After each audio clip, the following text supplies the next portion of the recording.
Hello दोस्तों, fin art channel में आप सभी का स्वागत है।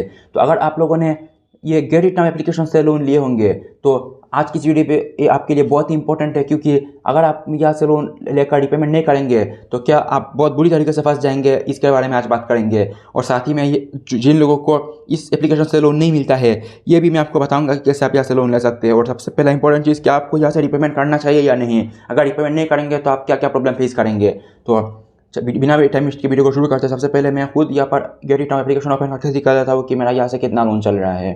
तो यहाँ पर देखिए, फिलहाल यहाँ पर मेरा देखिए तो कितना लोन चल रहा है। टोटल क्रेडिट लिमिट जो है वो है 1500 और अवेलेबल क्रेडिट लिमिट है ₹1000। इसका मतलब है कि मैं आगे भी अगर चाहूँगा, फिलहाल ऑलरेडी मेरा यहाँ से लोन चल रहा है। आप खुद देख लीजिए, यहाँ पर देख लीजिए कितना लोन चल रहा है टोटल।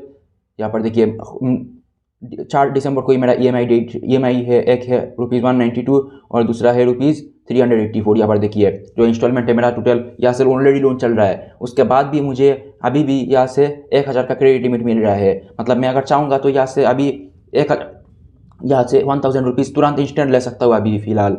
तो ये मैं आपको बताऊँगा कि आपको भी कैसा मिल सकता है। अगर आपका भी लोन ओवरड्यू चल रहा है उसके बावजूद भी आपको ये यहाँ से दोबारा से आप लोन ले सकते हैं, आपका ऑलरेडी लोन रहते हुए भी।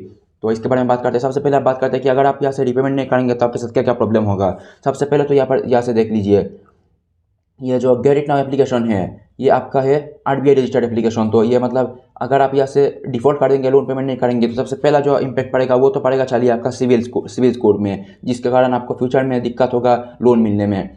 अब बात करते हैं कि आपके घर पे कोई लीगल नोटिस आएगा या कॉन्टैक्ट लिस्ट में कॉल करेंगे या आपका रिकवरी एजेंट आएंगे घर तक। एक बात ध्यान रख लीजिए, जब आपने लोन अप्लाई किए होंगे फर्स्ट टाइम तो आपने कोई रेफरेंस नंबर में हो सकता है आपने कोई अपना रिलेटिव्स का या अपने घर वालों का नंबर दिए होंगे। अगर आपने खुद का ही कोई दूसरा नंबर दे दिया है फिर तो चलिए कोई दिक्कत नहीं है, लेकिन अगर आपने कोई रिलेटिव्स का नंबर दिए होंगे या किसी दोस्त का घर वाले का नंबर दिए हैं तो उस नंबर पर कॉल किया जाएगा और मैसेज आएगा कि और मैसेज करके कॉल करके आपका नाम लिया जाएगा कि आपका लोन ओवरड्यू हो गया, आपने पेमेंट नहीं किया।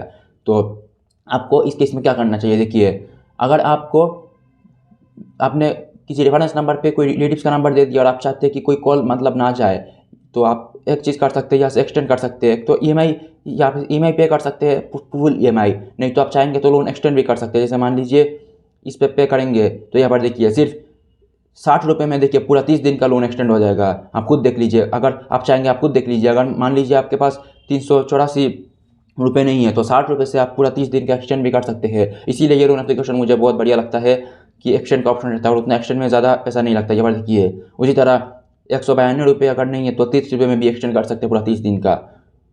तो लेकिन अगर आपने अपना ही रेफरेंस नंबर पे कोई अपना ही दूसरा नंबर दे दिए होंगे तो फिर आप चलिए फिर तो कोई दिक्कत नहीं, आप ही को कॉल आएगा, आपको ही मैसेज आएगा। अब बात करते हैं कि यहाँ से आप लोग कैसे लिमिट इंक्रीज़ कर सकते हैं। तो देखिए, जैसे ही आपने मान लीजिए कोई भी EMI पे कर देंगे तो उसके बाद तुरंत आपका यहाँ से लिमिट इंक्रीज़ हो जाएगा। मतलब जैसे ही मान लीजिए अभी मैं ये पे कर दूंगा तो ये जो जी पे कर दूंगा उसके बाद जो अवेलेबल क्रेडिट लिमिट है वो और इंक्रीज़ हो जाएगा। और ये तो चलिए आप बता दिए लिमिट कैसे इंक्रीज़ करता है। अब बात करते हैं कि क्या आपके घर में कोई रिकवरी एजेंट आएंगे, आपका होम विजिट होगा आपके घर में या लीगल नोटिस पे आ जाएगा। तो ये तो मैंने बता दिया कि आपका रेफरेंस नंबर जो है उस पर मैसेज किया जाएगा, कॉल किया जाएगा। आपको तो कॉल आएगा ही, मैसेज आएगा, साथ में आपका रेफरेंस नंबर पे भी कॉल आएगा, मैसेज आएगा, लेकिन किसी भी तरीके का आपके घर पे रिकवरी एजेंट नहीं आएंगे। इस चीज़ को लेकर आप बिल्कुल टेंशन मत लीजिए कि कोई रिकवरी एजेंट आएंगे, नहीं। आपका घर पे ना ही कोई लीगल नोटिस पे आ जाएगा और ना ही कोई रिकवरी एजेंट आएंगे। तो आप अगर पे करना चाहते हैं तो सिविल स्कोर को अच्छा रखने के लिए यहाँ पर पे करिए, बिल्कुल करिए, कर सकते हैं। बाकी किसी भी तरीके का रिकवरी एजेंट नहीं आएंगे और लीगल नोटिस नहीं भेजा जाएगा। तो आई होप आज की इस वीडियो में आपको पूरा डाउट क्लियर हो गया होगा गेट इट नाउ एप्लीकेशन के बारे में। फिर भी कोई डाउट है तो कमेंट सेक्शन में बता सकते हैं। वीडियो को ज़्यादा शेयर कीजिए और चैनल को सब्सक्राइब कर लीजिए और लाइक कर दीजिए। मिलते हैं अगली वीडियो में किसी नए टॉपिक के साथ, तब तक के लिए बाय।